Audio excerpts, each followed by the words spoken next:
Welcome back, America. I'm Hugh Hewitt. I was just reading online, joined by David Bahnsen, CEO of the Bahnsen Group. David, Happy New Year to you. Good to talk to you. I was just reading that President Trump has imposed a secondary tariff on Iran, 25% additional tariff on the goods of any country that does business with Iran. I've never seen that before. Have you?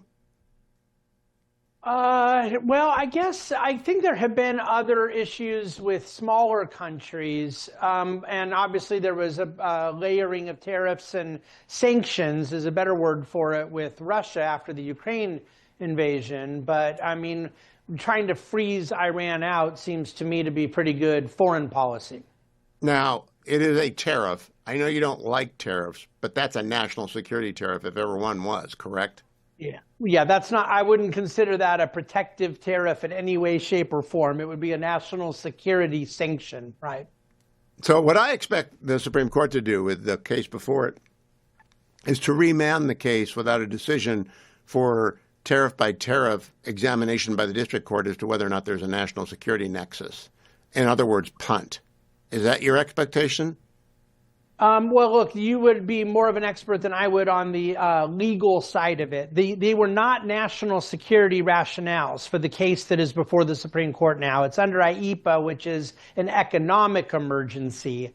There is a different rationale between 232 and 301 for national security, and no one has even contested the potential constitutionality of those. I don't happen to believe the steel and aluminum tariffs remotely represent a national security concern, but that's different than the case for the Supreme Court, which is under an economic emergency, where they're claiming that trade deficits are in and of themselves economic emergencies. And I would very much hope that the constitutionalist and originalist on the court would laugh this out. But I'm actually an originalist, and I think the IEPA was written in such a way as to give the court pause. But let's put that aside. What I really wanted to talk to you about is the new year. I'm very conservative going into this new year because I think there hasn't been a correction in a while. What are you telling your clients, David? Well, I wrote a 20-page annual review commentary forecast that we do every year that is up at dividendcafe.com, went out on Friday, and I'm talking about the different themes we have, our concerns about the AI theme, which I was on with you late last year talking about. And I believe the valuation concern, it isn't so much going a long time without a correction. I mean, look, the NASDAQ was down 30% and S&P were down 20% for a few days last April. True. So you've had volatility, but the valuations and concentration in the broad market are very high, and we are definitely encouraging clients, the way we're managing money, to be much more selective. So when the president is in an open conflict with the Fed, and there might be a DOJ investigation about the Fed's architectural overhaul, does that have any impact on the market, or should it?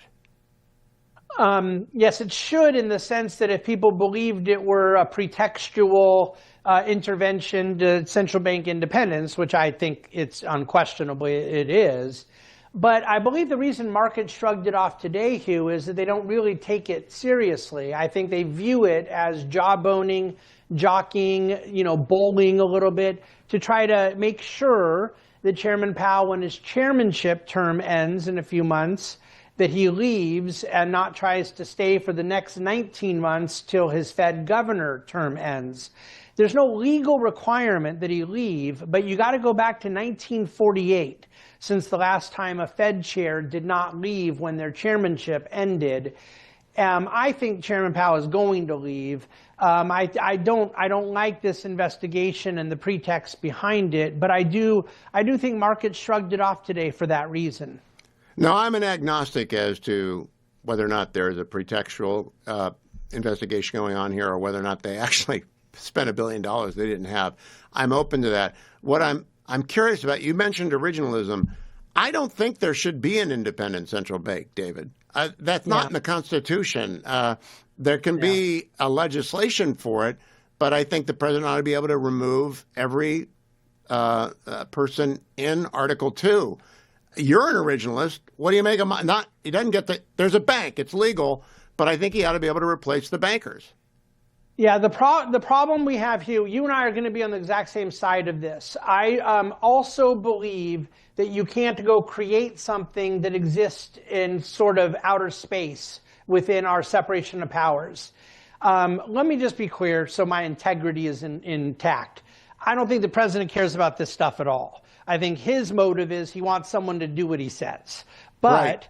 Your point structurally that the Fed, from the Federal Reserve Act, which was passed by Congress, exist in a sort of limbo as to where that jurisdiction is between separation of powers. And I'm very uncomfortable with it, and I think the solution to that is to not willy-nilly what parts of the act we follow and parts we don't, but it is to go get legislative review and judicial review to force this to be done constitutionally. Now, you know why I know that can be done? Because we're doing it with the Consumer Financial Protection Bureau, Right. which I also believe was passed unconstitutionally. But these require judicial review done the right way. So this is the big $1,000 question. If the court upholds the president's right to remove at will anyone in the executive branch, so he can replace every Fed governor, I'm not worried about that because I don't think he's going to put. They still have to go through Senate confirmation. They can't be bozos. I think they'll be normal banker types, and they'll be like Jerome Powell at the end. Do you agree? Yes, I do believe. Look, the president already has the right to appoint them. You're saying if he has the right to fire them at will. Yes. And ultimately, I wouldn't be worried about who would end up on the court as long as the Senate, on the Fed, as long as the legislative branch does its job. It concerns me practically, not structurally, that I don't think we always necessarily have a Senate doing its job, but that is the way that the system is designed and ought to function. Absolutely. So I believe that we can find 9 Fed governors that would make it. Now, David, I haven't listened to the Dividend Cafe yet. Did you record a podcast on your 20-page magnum opus? I haven't seen it yet. I did, and I'm going to DM it straight to you when we're done because there's very few people in the country I want to hear it more than you. But yeah, we did the video with all the charts, the podcast, and then there's a full written PDF that came out on Friday, yes. And just reviewing everything from 25, but then giving our forecasts and themes for 2026.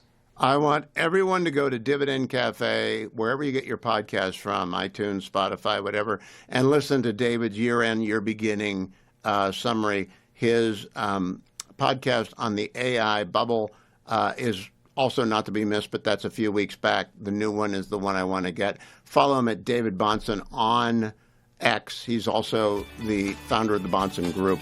David, Happy New Year to you. Thank you for joining me. Don't go anywhere, America, except maybe during the break. You can go like and follow the Dividend Cafe and download this latest year-end, which I will have listened to by the time I'm here tomorrow.